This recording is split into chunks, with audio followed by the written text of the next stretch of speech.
privilege for me to be here in the midst of all of you.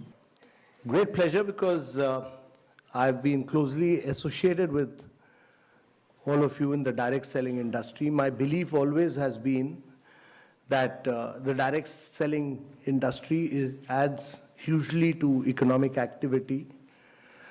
It is a major driver of India's growth, and that it provides the economic impetus to more than anything else.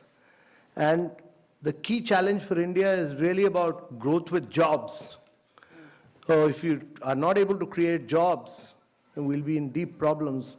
And therefore, jobs are very, very critical. And this industry creates jobs. And important thing is that we need to create jobs for women.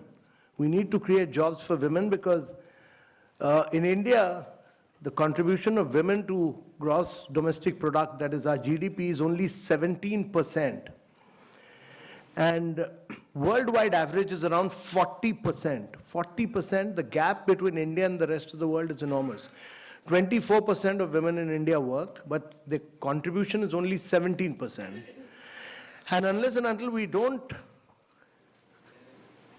as a conscious policy, have gender parity, there are many more women to become economic drivers of growth, it will be very difficult for India to grow. And actually, if we are able to create gender parity, have 40% women working, we'll be adding $700 billion to India's GDP. Wow. So while we are growing at 7.6%, we need to grow at 9 to 10% per annum for 3 decades or more to be able to create jobs for a very young population. We are passing through a window of demographic transition, which rarely happens in history. Our population is very young. You know, the biggest social and economic transition that is taking place across the world is the fact that the population in Europe and America is getting older and older.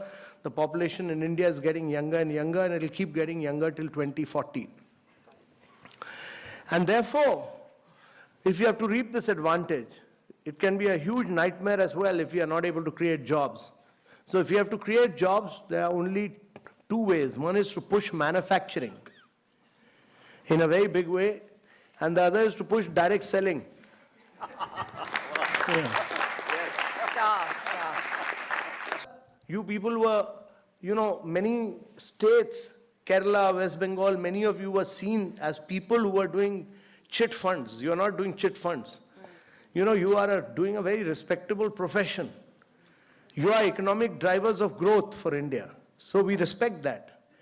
And that has now been recognized.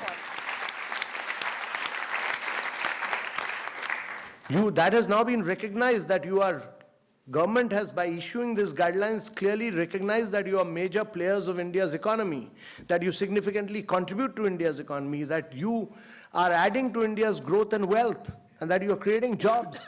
And therefore, getting out with these guidelines were very important.